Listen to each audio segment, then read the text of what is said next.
ধরনের মা জাহান্নামে যাবে। আমরা অনেকেই মনে করি মা মানেই তো জান্নাতি, মায়ের পায়ের নিচে সন্তানের জান্নাত রয়েছে। কিন্তু কিছু মা এমন আছে যারা সন্তানদের প্রতি অবিচার করে, যারা সন্তানদের সাথে এমন ব্যবহার করে যেটা আল্লাহ পাক রব্বুল আলামিন সহ্য করে না। মনে রাখবেন, মা বাবা যদি সন্তানের প্রতি জুলুম করে তাহলে আল্লাহ পাক রব্বুল আলামিনের বিচার করবেন, কারণ আল্লাহ পাক রব্বুল আলামিন নিজেই তার নিজের উপরে জুলুম করা হারাম করে নিয়েছেন। সুতরাং কিছু মা বাবা এমন আছে যারা সন্তানদের প্রতি জুলুম করে। এজন্য মা হলেই যে সে ভালো মানুষ, মা হলেই যে সে জান্নাতে চলে যাবে, বিষয়টা এমন নয়। অনেকেই বলে যে আমার মা তো অনেক ভালো, এবং অনেকে বলে আমার স্ত্রী খুব ভালো। স্ত্রী হওয়াটা ভালো লক্ষণ। ভালো একজন মানুষ তখনই হবে যখন সে শাশুড়ি হবে এবং নিজের ছেলের বউর সাথে নিজের মেয়ের মতো আচরণ করবে, তখনই সে আদর্শ একজন ভালো মানুষ হতে পারবে। কিন্তু অনেক মা ভালো, কিন্তু যখনই ছেলেটাকে বিয়ে দেয় তখন বউয়ের সাথে আর ভালো ব্যবহার করতে পারে না।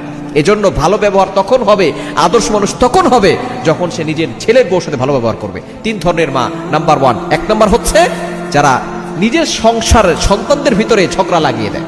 নিজের মা স্বার্থের জন্য আপন ভাই বোনের ভিতরে ঝগড়া লাগিয়ে দেয়।